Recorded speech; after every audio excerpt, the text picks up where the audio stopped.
The 2021 NFL season is rapidly approaching, but before we get there, we've got to take care of the preseason, take care of some position battles on this Vipers roster, see who will make the team and who will not, and it's all going to start off with us hosting the Oakland Raiders. There goes Spencer Taylor, second-year running back. He was actually a high draft pick by the Carolina Panthers a year ago, but they released him for low morale, and there's another former Carolina Panther that was released after just one season, Lamar James. The Raiders just love picking up their leftovers, and they are making big contributions here.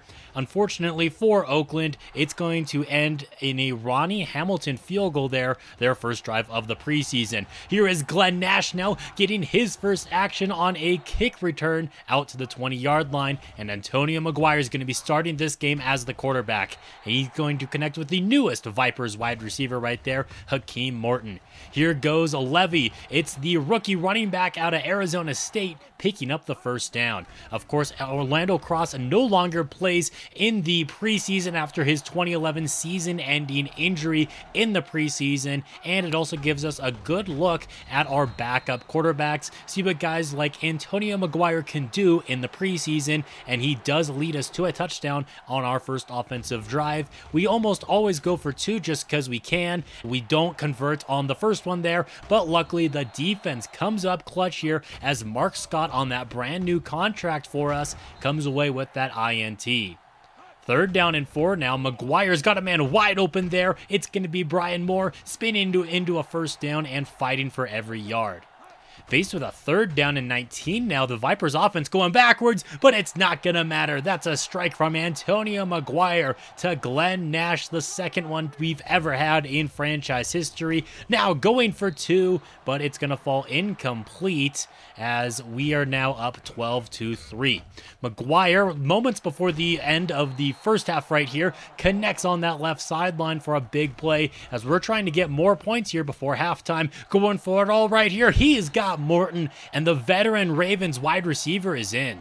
Of course, going for 2 again. We got 2 backs in the backfield. McGuire, he's 0 for 2 on his first 2 attempts. Make it 0 for 3. It's hard to throw on the move with that small vision cone. Here goes Wolford on the kick return now with just a few seconds remaining in the second quarter. He coughs up the football. Typically, this is where we would kick a field goal, but heck, it's the preseason. Why not go for it? Brian Moore is in there for 6, and just like that, it is 24-3, looking to make it 26-3, and Von Lewis converts our first 2-point try of the preseason. Ron Coyle is now in at quarterback, and he's going to be faced with a 4th down and 7, and that pass is going to be knocked away. Not a good start for him. Cerise Morris is the Raiders' backup quarterback. Now he's going to toss that one out to Lorenzo Manning, but that was a great job there by Davis. What a tackle there as the 71 overall linebacker is fighting for a roster spot. That was a touchdown-saving tackle, forcing Oakland to settle for another Ronnie Hamilton field goal. Coyle with a quick throw over the middle. It's the backup tight end, Lawyer Dumas, picking up the first down. Now, this quarterback room in Albuquerque is a little bit crowded, and it feels like only one of these quarterbacks here that are the primary backups will be lasting on the roster. The other looks like they will be traded. Coyle's going to stop looking to throw downfield, but he can't change directions fast enough. Taken down there, and that will take us to the end of the third quarter. Defense would get a 3 and out, so now it's back in the hands of Ron Coyle, and he's going to be connecting with Von Lewis right there, one of our starters getting some action late in this game. Coyle's got 70 speed, which is pretty good for a quarterback in Madden 07, sliding down after picking up the first, and that's going to take us to the 2-minute warning, where he's going to connect with Jonathan Colton, the bottom wide receiver on the depth chart. Colton's going to throw that one over the middle. Actually, that's Coyle throwing it over the middle. The pass is going to be tipped up into the air, and Cornell Adams comes away with the pick. Now it's up to the defense to get a stop on 4th down. Launching that one downfield was Morris, but he's going to be intercepted by the backup safety, Bernard Rose, making a big-time play.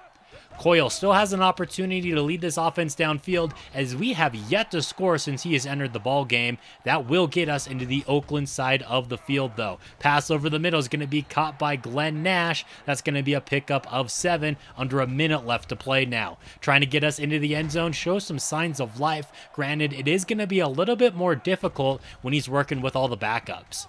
This is going to be a high snap now. Coyle flush to his left. Just a prayer downfield caught by Kurt Workman, who, as we saw earlier, had a pretty bad drop. Under 20 seconds left to go. Now he's going to take this one into the flat for the speedy running back Ryan Franks, setting us up at the 5. Looking to go to the end zone now, looking for the corner for Kurt Workman, but the former first-round pick by the Cincinnati Bengals is unable to bring that one in. This quick throw is going to be caught, and it's going to be a second touchdown for Glenn Nash in this first preseason game. Coyle finally able to get us on the board. Can he get us 8 points? Yes, he can. Burt Myers makes it 34-6. Our second game is going to take us to Philadelphia now. They dropped their first preseason game. Of course, the Vipers are 1-0. The Eagles have a brand new quarterback who we're going to take a look at in a second. Antonio McGuire is now back in the game, of course, starting this one, getting some good reps with the starters. He connects with the fullback here. Now he's got a long way to go, but he's got Brian Moore open downfield. What a throw by the backup QB. Philadelphia is going to send some heat right there, but that was a nice touch pass out to Brian Moore as he picks up 6. McGuire looking to convert on third down, and that's a wide open Hakeem Morton making the big play right there. Last play before the first quarter comes to a close. McGuire rolling to his right, looking downfield, stops, tries to throw, can't get the pass out though. That takes us to the end of the first quarter, and now we're going to be going for it on fourth down as we open up the second quarter, and that was another great throw there by Antonio McGuire. He's dropping back to throw now under some pressure, and he's just going to do it himself, diving across the plane as the Vipers are going to strike first in this Week 2 preseason game. Going for 2 now, and Koch is lined up at quarterback, throwing that one for Ron Coyle as the QB lined up in the slot right there. A very similar play that the Vipers ran in the Super Bowl a couple of seasons ago now. This falls incomplete. John Owens is the new quarterback here for the Philadelphia Eagles. He has bounced around the league, originally drafted by Seattle, although most of his time has been spent with the Bears, part of that same draft class as Orlando Cross, and that was a nice throw out there to Bruce Mills. Faced with a third down at midfield now, Owens with that 99 awareness and big vision cone connects with Mills again, getting past the first defender and taken down right at the red zone. Owens dropping back to throw again, and he's got a clean pocket. This Vipers pass rush is not getting home. Finally, they do get the sack and maybe hit Owens a little bit too hard. So now bring in a backup quarterback, Jose Johnson. The former Cowboys QB's pass falls incomplete, and Philadelphia has to settle for a field goal. Johnson still in the ball game, letting that one fly downfield, and it's going to be caught by Maurice Weltley, and that's going to be a big play there for Philadelphia as they're looking to take a lead on this drive. Johnson goes to the left side, and it's Weltley again for 6. Touchdown, Philadelphia Eagles. This still against all the Viper starters on defense. Still a couple seconds left to go before the end of the first half, and that's a nice reception made there by Brian Moore as the Vipers will use their first timeout. McGuire letting that one fly to the left side out of the hands of Brian Moore and intercepted by Chris Holiday. That is not a mistake you want to make. Moore is not one of those guys that's on the bubble. He's a great wide receiver, but that's not a play you want to see from him. Jose Johnson now in the backups where he belongs. He's going to connect with Hutchinson right there. Big play by the rookie. That drive ended with a field goal. Quick throw by Coyle is going to be intercepted, and that is not a good start to his second half here against the Philadelphia Eagles. They would get it all the way down to the goal line now, trying to punch it into the end zone, and that's exactly what they do. Jeremy Hutchinson, the rookie tight end, with another big play for Philadelphia, making it a 14-point ball game now with under 2 minutes left to play. Pass over in the middle is going to be caught. Ron Coyle has not done a whole lot here in the second half. Again, working with the backups, especially with that backup offensive line, does make it a little bit more difficult. But Antonio McGuire has really impressed us a whole lot more, especially with that errant pass going just straight to Tiki Moss. No Vipers receivers even really close to him. Luckily, the defense would give him one more opportunity in this game, and he fires a laser over the middle there.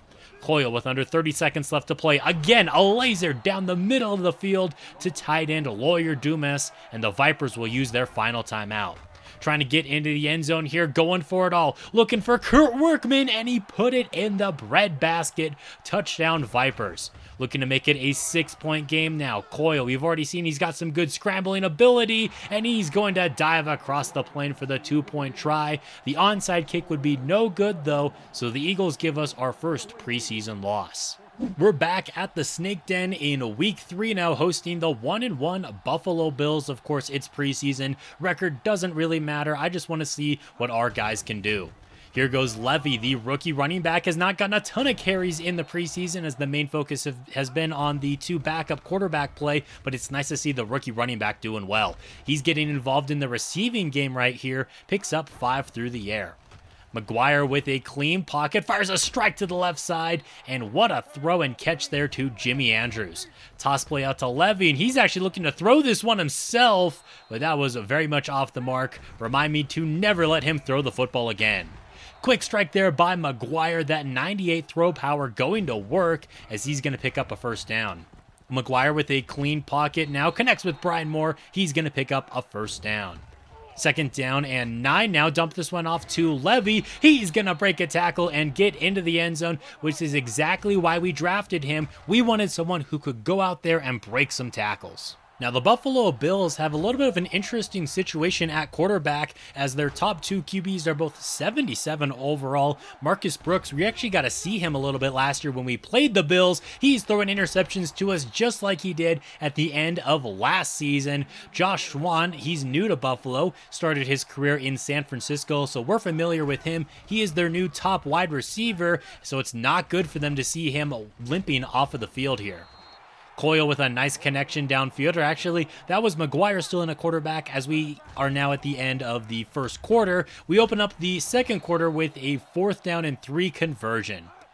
1st down and 20 after a penalty. The Bills are going to be sending some heat, and that's going to be an interception there by Lexon Thomas as Buffalo has this football going back their way. Brooks, of course, is the current projected starter, but with the position battles, it could go to the other quarterback as well, who we will see in the second half. That big play in that drive results in a field goal. Now Brooks is going to be pump fake and steps up into the pocket, and the Vipers defense is going to take him down. That's going to take us to the second half of play now as Javon Plummer is in there at quarterback. He was signed off the street late in the offseason. Surprised that he actually has a real opportunity to win this starting job as just a 77 overall. Ron Coyle in the ball game now, and he's launching that one downfield for Lawyer Dumas. He is definitely not as good as Antonio McGuire throughout this preseason, but he's definitely showing signs of improvement opposed to a season ago, and as soon as I say that, he coughs up the football. Buffalo jumps on top of it, but they wouldn't do anything with it. Coyle now going to his second read. It's Kurt Workman on that left side of the field, still trying to make the roster as he has been struggling in his little bit of time he's had here in Albuquerque. That pass is going to be caught by Glenn Nash, and it's nice to see him do well. He already has 2 touchdowns in the preseason. It's still a very low-scoring game here with just 2 minutes left to go, but that was a great catch by Burt Myers, who is one of those fringe guys who may not make the roster. Pass in the flat's going to be caught now. Marcus Levy pushed out of bounds at the 30. A minute 40 left to go now. Coyle, he's got a clean pocket. This backup offensive line is doing him pretty good, but he squanders it. That was a big sack right there, loss of 11. Coyle now, time in the pocket again, but again, under some duress. He's going to take off and run. I think he should be able to outrun that defensive lineman. Eventually, he does get taken down, though. That run did make this 4th down a whole lot more manageable, though. Coyle, quick throw is going to be caught by Glenn Nash. The possession wide receiver has definitely been showing why he has that label. Coyle with a clean pocket again, fires that one to the end zone, caught, touchdown. Burt Myers, great read there by Ron Coyle, and now the 2-point try. Wide open, Vaughn Lewis is in for another successful 2-point try. Buffalo trying to do something now. Plummer's going to fake the spike, launch that one downfield into the hands of Mike Holliday, who had 4 interceptions in the preseason in 2020. Can't get too big of a return right there, but that should be the nail in the coffin. Still looking to throw the football now. Coyle is going to be clotheslined in the pocket. He tried to take off and run, and this could make things interesting if that's a serious injury. Bring in undrafted quarterback now, James Burnsides, and his first pass is going to fall incomplete because of a drop. He's got a clean pocket here and connects with Kurt Workman, as the Maryland quarterback has actually looked a little bit impressive. It just is 2. Now make it 3 throws as he converts on 4th down. And the Vipers are going to burn a timeout because we want to get as much of James Burnside's as we can. Another connection right there to Vaughn Lewis. Final play of the game. Can Burnsides get a touchdown? He's going to step up into the pocket, launch that one downfield. Workman had no idea where the football was, though. It will result in a Vipers win, though. The final game of the preseason is going to be a Super Bowl 55 rematch.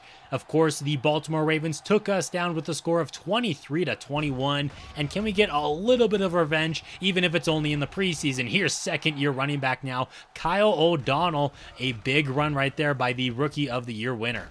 Josh Small, the 6'7" tight end, has the catch, but he's going to cough up the football. Gordon's going to jump on top of it, so Baltimore turns it over on their first drive. Cornerback blitz, but it's going to be picked up. McGuire launches that one downfield, and Lawyer Dumas has a big play. Now faced with a 3rd down, McGuire's looking to convert, and he's got it. Quick throw out to Glenn Nash, and I just love that 98 throw power. He's going to use it right here to Hakeem Morton, the former Baltimore Raven, who was with them for 9 seasons. Kind of surprised they let him go, but he is getting up there in age, and they might be looking for more of a youth movement now. McGuire down to the goal line, but he's looking to throw for it. Moving to his left, he's going to scramble, and that's going to be his 2nd rushing touchdown now of the preseason. He was keeping his eyes downfield until the very end. Baltimore back out on offense now. This is going to be Glenn Payton, who in my opinion is one of the best quarterbacks in the NFL, maybe top 3 up there with Alex Malone and Orlando Cross. Payton looking to throw again, but he's going to be taken down. Prince Harrison, the rookie defensive tackle, making a big play, takes us to the 2-minute warning. That pass is going to be caught by McGee, and he's going to get taken down there at the 20-yard line. Offset I formation now after they hurry up to the line of scrimmage. This is going to be a shot to the end zone and a spectacular catch by Tim Hansen, who's been the number 2 wide receiver for 5 years now, finally in that role as the wide receiver 1. That pass is going to be caught, picking up a quick first down. McGuire looking downfield, and he's going to be intercepted by Randall Slater, the former Albuquerque Viper cornerback, signed with Baltimore in the offseason and picks off his former team. Payton to the left side, it's going to be caught right there, and that drive will end in a field goal. Now looking to put together a fake punt right here as we were deep inside of our own territory, just trying to get something to work, but unfortunately, Sleepy Corrales could not connect, and that's going to give Baltimore some great field positioning to get into the end zone. Justin Odom is one of 3 wide receivers that Baltimore took in the draft as they're looking to replace Hakeem Morton, as that's another drop there by Kurt Workman. His catching isn't even that low, it's mostly his awareness, but maybe that plays a role with it. He does make this reception right here, ruled just shy of that first down marker, and of course the offense is staying on the field. Ryan Frank's on a run to the right, he's not going to get there, in fact he loses the football. It's going to be scooped up by Jones, and he's going to take it all the way to the crib as the Ravens just seem to have the Vipers number. Nice sidearm there by Coyle. Well, it looked kind of nice until it went right into the hands of Donta Jones, who just had that scoop and score touchdown. Back-to-back great plays there by the Ravens backup linebacker. Now their backup quarterback is in the ball game, and he just gave Mike Holliday a gift right there, and you might want to demote him from second string if he's making throws like that. Coyle's going to dump this one off into the flat to a wide open Glenn Nash, who picks up 9. On 2nd down and 1, Coyle's going to take the snap again, moving to his right, throws that one on the move and somehow connects with Glenn Nash, breaking the cardinal rule right there of never throwing across your body. He gets away with it. Can he get away with 3rd down right here? Yes, he does, and a whole lot more for Brian Moore. To the races. He's got 95 speed, and he intends on using all of it. Touchdown, Vipers. Now for the 2-point try. It's going to be broken up. We have the football yet again with under a minute left to go, and James Burnsides is in the game, and that's going to be another drop. 2nd down and 10, Burnsides is going to be pumping, trying to escape the pressure right there, but caught from behind. He is not the most mobile of quarterbacks. Burnside's going to step up into this throw, now launching that one downfield, and he connects with his fellow rookie Glenn Nash. hurrying up to the line now, and we face fourth down. Just a few seconds left to go. Looking over the middle, makes an all right read, maybe throws it a little bit late, allowing Brian Moore to take a big hit, and that drops Albuquerque to 2-2 in the preseason. Taking a look at the preseason stats, both McGuire and Coyle had over 300 yards passing. McGuire did have one more touchdown to one less interception. Their completion percentage very similar, only one pass difference there. It's about the same amount of sacks as well between the two of them, so a very similar performance, at least statistically. And then Burnside's definitely started off a little bit stronger, didn't finish as strong, completing only 36% of his passes, no touchdowns, but no turnovers. We didn't run the ball a ton, but Levy had 39 yards on 7 carries, and McGuire did have 2 touchdowns. Glenn Nash was our leading receiver. He had 140 yards, 2 touchdowns for him. I guess Moore actually had more yards on 3 less receptions. Him and Morton each had 2 scores as well. Lawyer Dumas had just over 100 yards. Myers got into the end zone. Workman 72 yards on 5 catches and a touchdown, but 4 drops is brutal. Von Lewis didn't get a lot of playing time, but a lot of these veterans don't really need that because we already know they're good. Hester and Williams led us in tackles with 8. We got a few TFLs. We had 3 sacks from the rookie Prince Harrison, and then 2 interceptions from Mike Holliday. And while McGuire was far from perfect in the preseason, there's definitely a little bit of buzz around his name, and the Vipers are looking to take advantage of that. If you look at what he did in the preseason compared to the 2 guys Cleveland has competing in this quarterback battle, it is a night and day difference. The Browns have been good in recent years, but have an obvious need at quarterback, and we have one too many on the roster, plus McGuire is going into a contract season. He's over an 80 overall. We would not bring him back in the offseason due to the new house rules. So we're going to send him over for a 3rd round pick and their backup quarterback because they don't have enough room on their roster for him. So after being a backup for 7 years, Antonio McGuire finally has himself an opportunity. And this also means we're going to keep developing Ron Coyle to be a potential quarterback of the future, or at least our backup quarterback for the next few seasons, even though he hasn't been the best in the limited playing time he's gotten. In his 2 preseasons he's had here, Kurt Workman has not been the most impressive, but I want to see how he is at tight end. We can try him out here instead of cutting him, and he may only be a 66 overall, but he might be able to create some mismatches. And for a converted wide receiver, 44 run blocking isn't the worst. We still have a couple available spots on the roster, and Jeremy O'Sullivan is just sitting out here. He ran for 1,400 yards 2 seasons ago. He's got some of the best break tackle out there at a 94, so we might as well bring in a secondary power back. We're going to give him a salary of $4 million over the next 2 seasons. Unfortunately, there were some big injuries in the preseason, including Cowboys rookie running back Garrett Bennett, who they took 6th overall, will not be playing a single snap of his first season in the NFL, and the Chargers first round pick, Bob Morgan, the 5th overall pick, will be missing the first half of his rookie campaign. The 2021 season will start off against the Jacksonville Jaguars and rookie quarterback Lamar Tate. Then we're going to be hosting the Lions, playing the Niners, then an early bye, not a big fan of that. Then we're playing the Seahawks, the Colts, the Bears, 49ers. Also, it looks like we have back-to-back Monday night games here, 3 straight prime time. After that one, we have Sunday night against San Francisco, Tennessee, Green Bay, the Saints, Texans, that'll be a good one, Cardinals, Seahawks on Monday night, Eagles, Vikings, and then finish off the season against Arizona. A lot more primetime games this year, which I like. You're not going to want to miss the start of season 16, so keep your eyes out for the first episode.